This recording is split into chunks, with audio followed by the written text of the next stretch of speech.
सब है मगहिया भाई बहन के भूलेटन काका के राम राम आथिन मगहिया खबर में सुनथिन देश दुनिया के खबर। 14 फरवरी के अबू धाबी में प्रधानमंत्री नरेंद्र मोदी श्री राम मंदिर के करतन उद्घाटन 2017 में कैलन हल एक शिलान्यास। आज नीतीश कुमार के संयोजक बनावे के नाम पर एनडीए गठबंधन में हो सका है मंथन। प्रधानमंत्री नरेंद्र मोदी आज लक्षद्वीप में अलगे अलगे योजना के करतन शिलान्यास और उद्घाटन। ट्रांसपोर्टर सभे के 3 दिवसीय हड़ताल तीसरा दिन खत्म हो गए। झारखंड के मुख्यमंत्री हेमंत सोरेन ईडी के समन के जवाब बंद लिफाफा में दिलन है। कयास ऐसा लगावल जा रहा है कि झारखंड के मुख्यमंत्री बन सका हथन कल्पना सोरेन।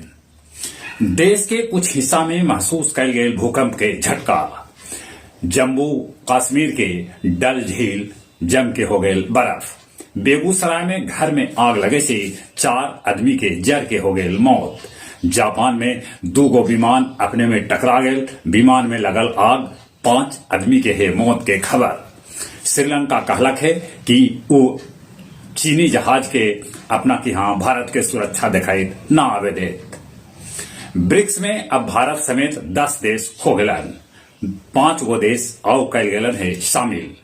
फतेहपुर के सर्वोदयपुरी गांव में बोरसी के आग से पति पत्नी के हो गए मौत। एक पगफरा में 50,000 तीर्थ यात्री गया जी में कैलन पिंडदान।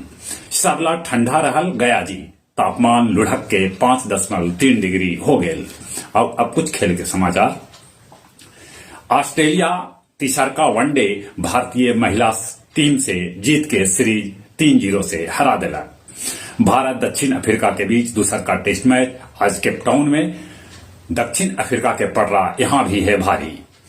कुश्ती के जगरेब ओपन लेल 13 सदस्यीय टीम घोषित। चलिए एक बार फिर से अपने सभी के भूलेटन काका के राम राम।